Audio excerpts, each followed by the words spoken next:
Hello students, जय हिंद जय भारत। मैं आपका प्रताप सर फिर से लेकर आया हूँ एक नया वीडियो क्लास 10 फिजिक्स से चैप्टर नंबर 10 लाइट का ये वीडियो होने वाला है और हम पढ़ने वाले हैं पार्ट नंबर 9। और अगर आपने पार्ट 1 से लेके पार्ट 8 तक वीडियो नहीं देखे हैं तो प्लीज़ आप डिस्क्रिप्शन में जाके लिंक पे क्लिक करके आप वो वीडियो देख सकते हैं और सभी कंसेप्ट आपके क्लियर हो जाएंगे। तो इस टॉपिक में इस वीडियो में हम पढ़ने वाले हैं लेंसेज के बारे में। थोड़ा बहुत हमने पार्ट 8 में भी पढ़ा था और इमेज ऑब्जेक्ट के बारे में हम पढ़ने वाले हैं। एक दो न्यूमेरिकल्स भी हम यहाँ पे करने वाले हैं। आगे इस पार्ट 9 के बाद जो भी वीडियो आने वाला है तो उसको आप बहुत अच्छे से देखिएगा, क्योंकि उसमें सभी के सभी न्यूमेरिकल्स सभी जो वीडियो आने वाले हैं पार्ट 10, 11, 12 तक ये पार्ट बनने वाले हैं, तो उसमें सभी के सभी न्यूमेरिकल्स ज़्यादा मैं पढ़ाने वाला हूँ। ठीक है, तो चलिए शुरू करते हैं।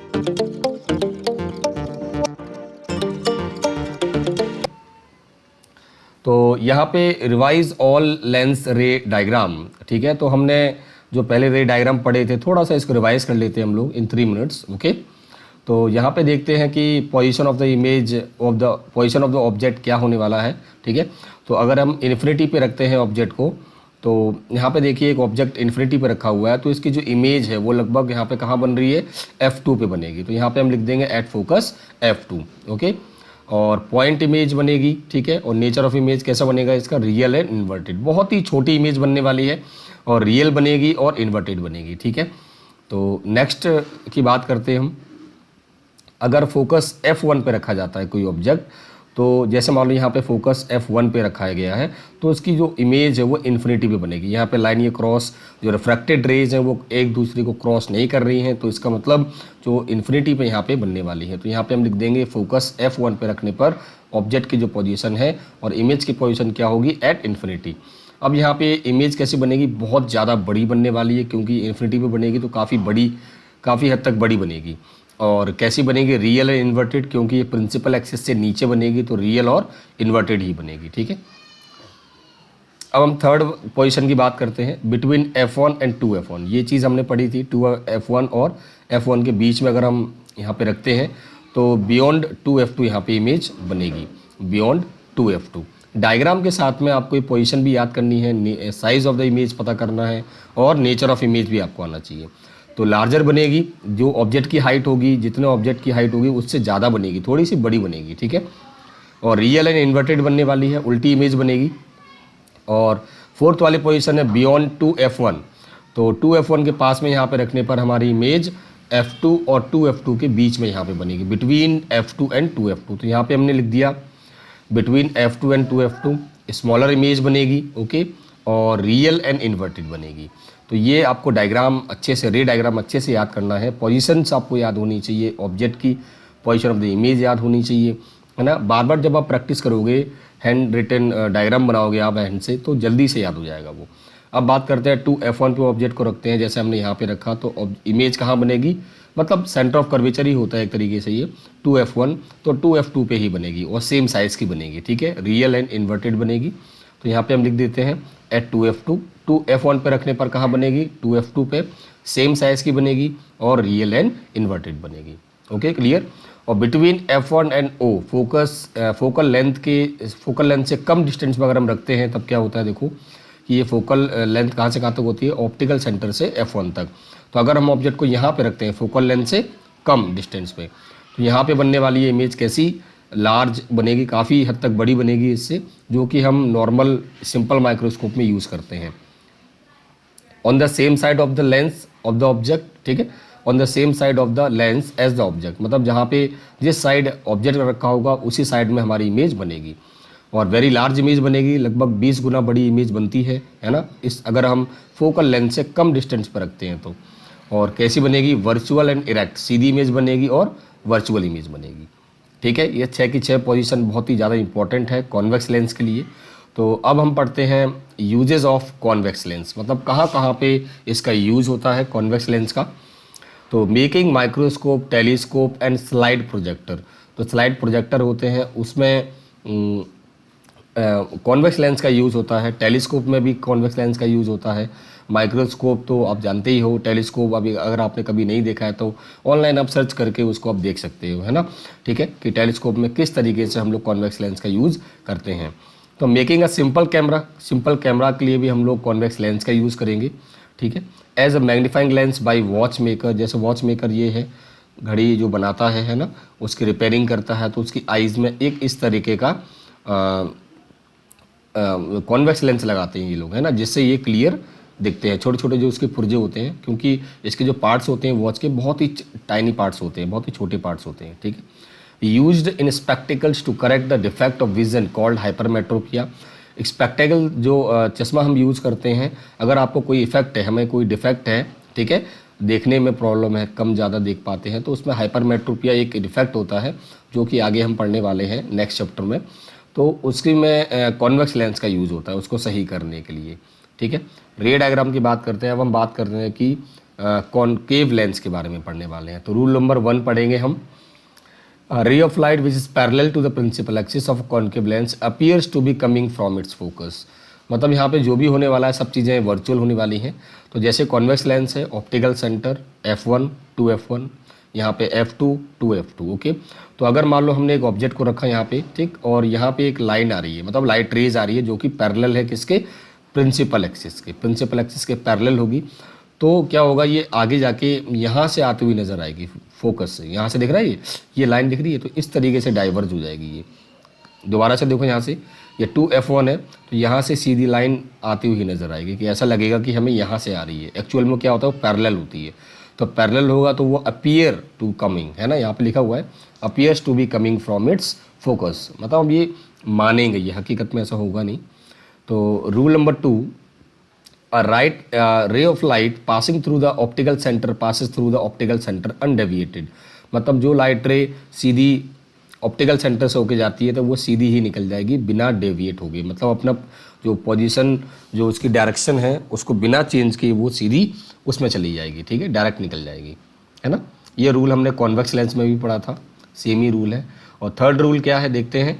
A ray of light going toward the focus of concave lens becomes parallel, उल्टा हो जाता है, वही चीज़ है। तो रूल नंबर 1 था, उसका उल्टा ही कर दो, है ना, वाइस वर्सा। तो यहाँ पे एक कॉन्केव लेंस है, तो एक जो फोकस से होती हुई नज़र आ रही है, देखो ये इस तरीके से, तो वो टकरा के रिफ्रैक्शन होने के बाद क्या होगा, रिफ्रैक्शन होने के बाद तो पैरेलल निकल जाएगी। मतलब जो ऐसा लग रहा होगा कि वो F2 से आ रही है, तो वो क्या होगा, रिफ्रैक्शन के बाद वो वापस पैरेलल हो जाएगी। पहले क्या होता, पैरेलल थी तो F1 से होके आती हुई नज़र आ रही थी, है ना। अब इसमें क्या होगा कि अगर वो F2 से आती हुई नज़र आ रही है यहाँ पे, है ना, a ray of light going towards the focus, मतलब एक लाइट रे जो कि फोकस F2 से होके जा रही है, तो वो कहाँ जाएगी, पैरेलल हो जाएगी उसके, ठीक है।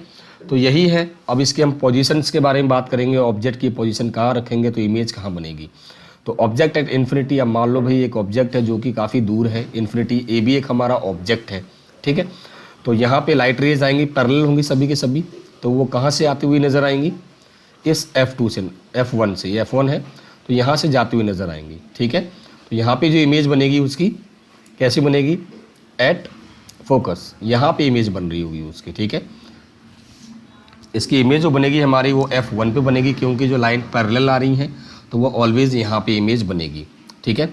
अब हम आगे बात करते हैं नेचर ऑफ इमेज कैसा होने वाला है, वर्चुअल बनेगी, ठीक है, और इरेक्ट बनेगी, सीधी इमेज बनेगी इसकी, और पॉइंट इमेज बनेगी, बहुत ही छोटी साइज़ की इमेज बनेगी, है ना।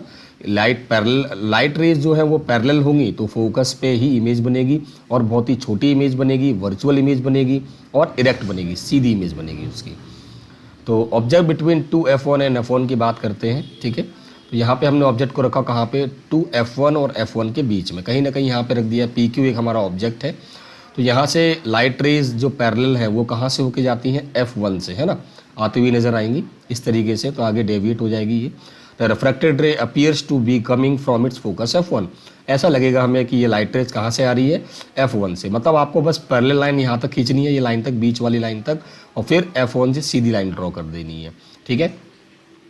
तो और एक लाइट रे हम यहाँ पे पास करेंगे, देखो यहाँ पे, तो ये सीधी निकल जाएगी, क्योंकि ये हमने पढ़ा था रूल नंबर 2 में कि जब भी लाइट रे ऑप्टिकल सेंटर से पास होगी तो वो सीधी ही निकल जाएगी बिना डेविएट हुए।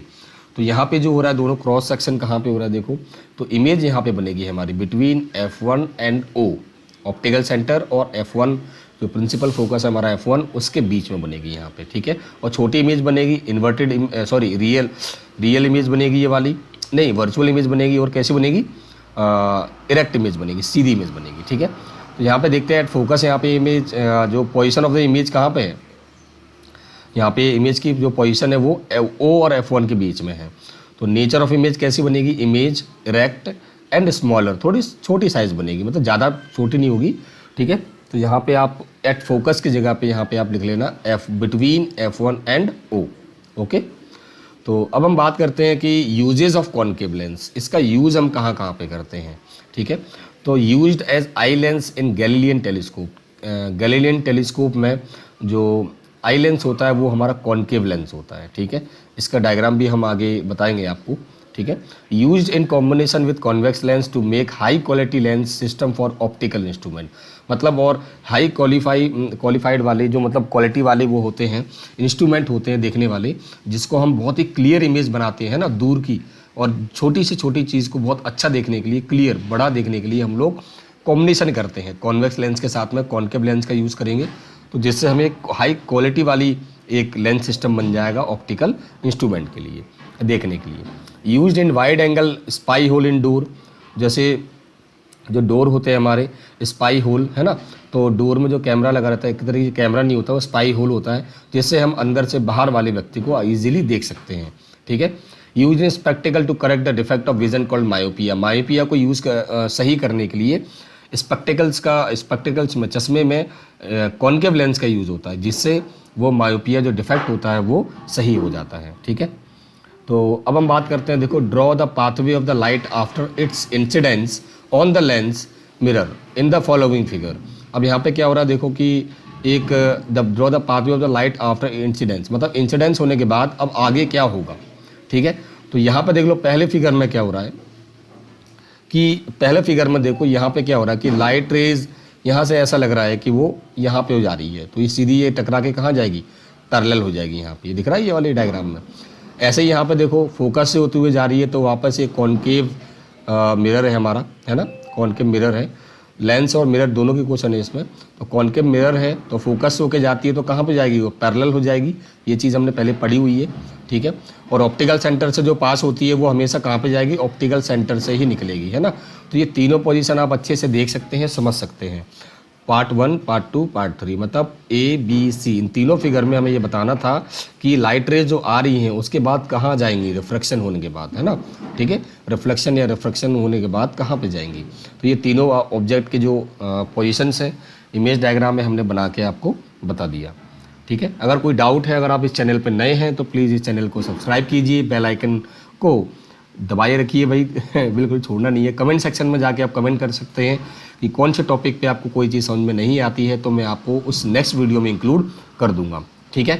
बने रहिएगा आप चैनल पे, लास्ट तक आपको ये वीडियो देखना है, ठीक है, क्योंकि मैं जो भी ये पार्ट्स में बना रहा हूँ ये बहुत ही बारीकी से मैं ये बना रहा हूँ, ठीक है, जिससे आपको क्लियर सारे के सारे कंसेप्ट क्लियर हो जाएँ। अब हम बात करते हैं नेक्स्ट टॉपिक की। तो what type of lens must be placed at XY so that image I shift to I। अब यहाँ पे क्या हो रहा है, देख लो आई डैश पे हो जाए। अब यहाँ पे क्या हो रहा है, देखो कि what type of lens must be placed at XY। अब ये XY पे हम कैसा लेंस रखेंगे कि जो हमारा इमेज है आई पे बन रही थी वो इमेज आई डैश पे बने। तो ज़रा दिमाग लगाइए, आपको क्या करना लगेगा बताइए ज़रा। यहाँ पे एक ऑब्जेक्ट है, ये लेंस है हमारा, कैसा लेंस है, कॉन्वेक्स लेंस है, कॉन्वेक्स लेंस है। तो यहाँ पे हम कौन सा लेंस रखेंगे जिससे इमेज जो यहाँ बन रही थी वो यहाँ पे बन जाएगी। तो यहाँ पे देखते हैं, कॉनकेव लेंस रखेंगे हम लोग यहाँ पे। कॉनकेव लेंस से क्या होगा, जैसी लाइट रेज आएगी तो वो सीधी सीधी, देखो ये कैसा लेंस होता है, कन्वर्जिंग लेंस, और ये होता है डाइवर्जिंग लेंस, ठीक है। तो इसी तरीके से जब आप लाइट रेज बनाओगे तो यहाँ की जगह पे यहाँ बन जाएगी, ओके, दूर बनेगी थोड़ी सी, क्लियर। ये देखो इस तरीके से यहाँ पे लाइट रेज आ रही है मान लो, तो ये क्या होगा, ऐसे निकलेगी और यहाँ से आके वापस, और ये लेंस कैसा होता है, देखो लाइट रेज जो भी निकलेगी वो डाइवर्ज होगी। यहाँ पे लेंस कैसा होना चाहिए, डाइवर्जन वाला, क्योंकि ये लेंस कैसा है, कन्वर्जिंग वाला है, तो ये यहाँ बना रही होगी, है ना। तो यहाँ पे क्या होगा, अब जैसे ही डाइवर्ज होगा ज़्यादा तो ये और ऊपर जाएगी, है ना, फैल जाएगी, तो ये क्या होगा, इमेज लास्ट में यहाँ पे बनेगी, क्लियर। इस चीज़ को समझना है, डाइवर्जिंग और कन्वर्जिंग में इसके ऊपर क्वेश्चन आते हैं एग्जाम में, आपको क्लियर होना चाहिए। तो जैसे यहाँ पे कॉन्वेक्स लेंस, कॉनकेव लेंस हमने रखा, तो इसी तरीके से हम ये इमेज यहाँ से यहाँ पहुँचा सकते हैं, क्योंकि मतलब पहले एक और बार देख लो आप, है ना, सभी लोग, ऑल स्टूडेंट्स। तो यहाँ पे हमने क्या देखा कि पहले लाइट रेज आ रही है, देखो यहाँ पे है ना, तो लाइट रेज आ रही है तो डाइवर्ज थोड़ा सा कम हो रहा है, डायरेक्ट जा रही है। अब यहाँ पे लेंस नहीं लगा हुआ है, ठीक है, तो डायरेक्ट यहाँ पे लाइट रेज आ रही है तो वो कन्वर्ज करके सीधा यहाँ बना रहा है इमेज।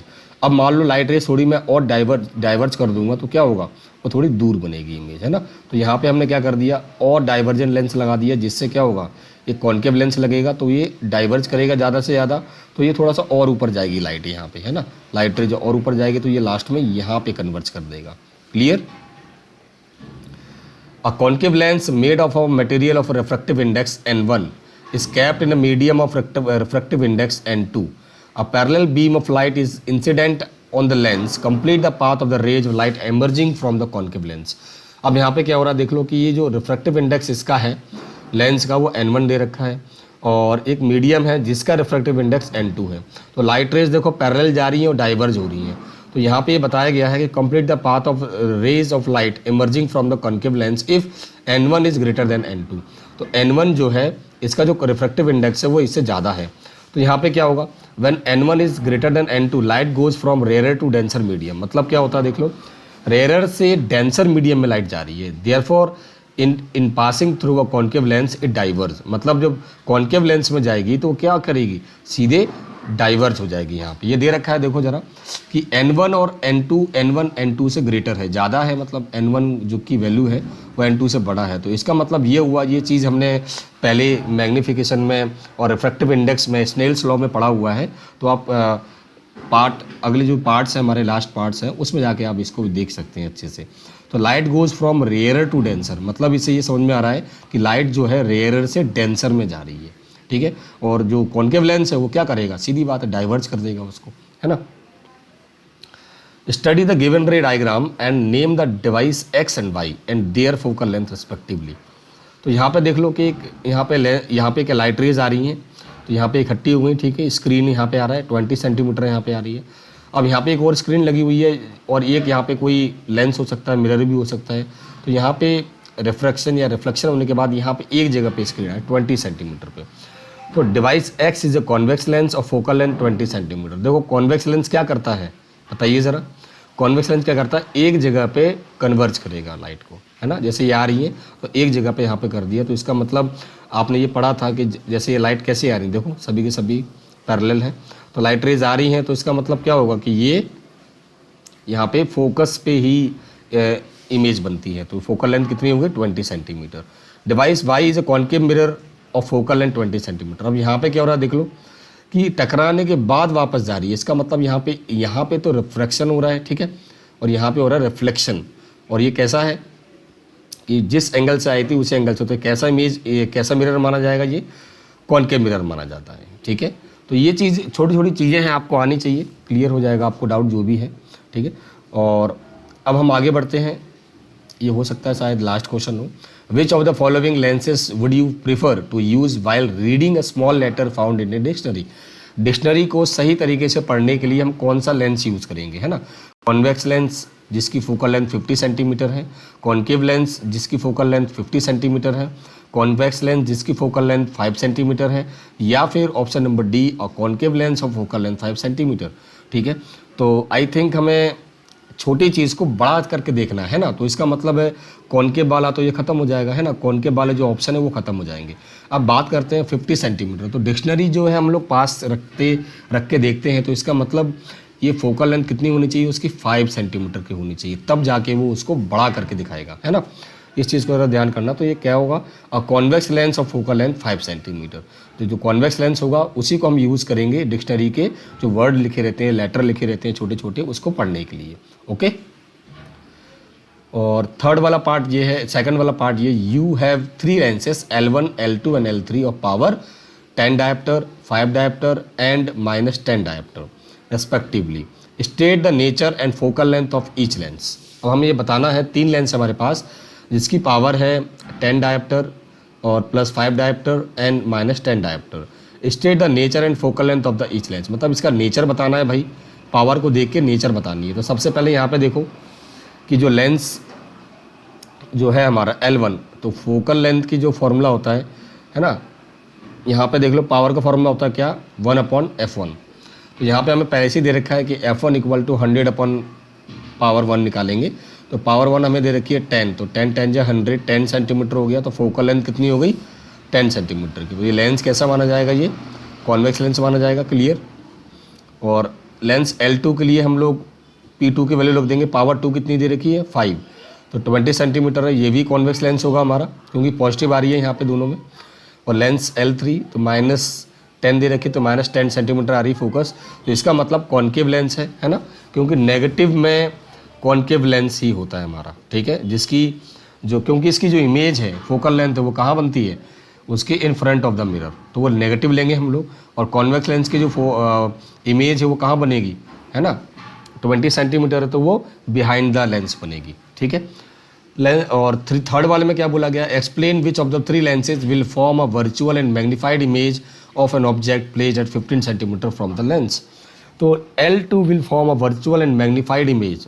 देखो जरा, ये 20 सेंटीमीटर है, अगर हम फोकल लेंथ जो कॉन्वेक्स लेंस होता है उसकी फोकल लेंथ से कम डिस्टेंस पे ऑब्जेक्ट को रखते हैं, ये हमने पढ़ा था, ठीक है, इसी स्लाइड में हमने पढ़ा था।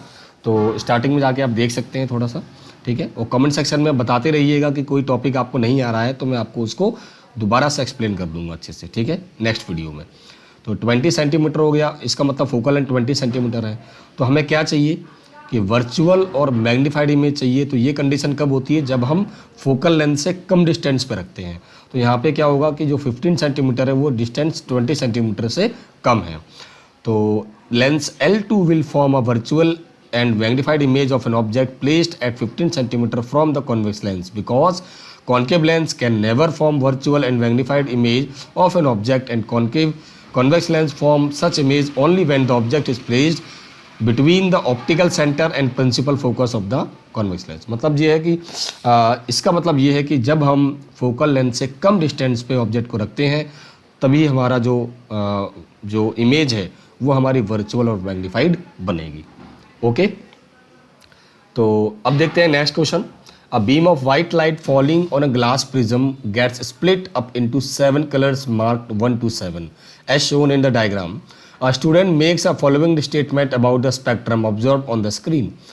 तो यहाँ पे ये देखो, ये उसने जो बोला है, एक स्टूडेंट है उसने ऑब्जर्वेशन की है, तो क्या बोला है उसने, देखते हैं। The colours at position mark 3 and 5 are similar to the colour of core of a hard boiled egg color and the color of the sky respectively. In the statement made by the student correct or incorrect, justify। अभी बताना है कि ये सही है कि नहीं है। Which of the two positions of the correspond closely to the color of a solution of the potassium permanganate, ठीक है, danger of a stop signal light, state and define the phenomenon observed। तो prism, जो glass prism में जो light, white light जो fall करती है तो वो 7 कलर में डिवाइड हो जाती है ना, ये हमने पढ़ा हुआ है 1 2 3 4। तो ये विवग्योर के नाम से जानी जाती है। तो यहाँ पे 3 and 5 are yellow and blue respectively. The student has identified them as yellow and colour of hard boiled egg, yellow होता है, and blue that is colour of sky respectively, hence the statement is correct. मतलब तो third वाला है और 5 वाला है वो यहाँ पे येलो और ब्लू कलर होगा, विवग्योर। आप यहाँ पे लिख सकते हैं विवग्योर करके, तो आपको ईजिली समझ में आ जाएगा। तो position number 7 is the position of the violet colour and position number 1 is the red colour. तो ये बिल्कुल सही है। The phenomenon observed here is मतलब देखो 7वें कलर कौन सा होता है, वॉयलेट। नीचे से हम स्टार्ट करते हैं विवग्योर, तो वी से वॉयलेट होता है और पहले नंबर पे आता है रेड कलर। तो जो वॉयलेट कलर है ना, पोजीशन नंबर 7 हमें दे रखी है। एंड जो पोटासियम परमैंगनेट होता है उसकी जो कलर होता है वॉयलेटी होता है, और डेंजर और स्टॉप सिग्नल लाइट तो उसका कलर कैसा होता है, रेड होता है, ठीक है। तो इस तरीके से क्वेश्चन आपसे पूछा जा सकता है।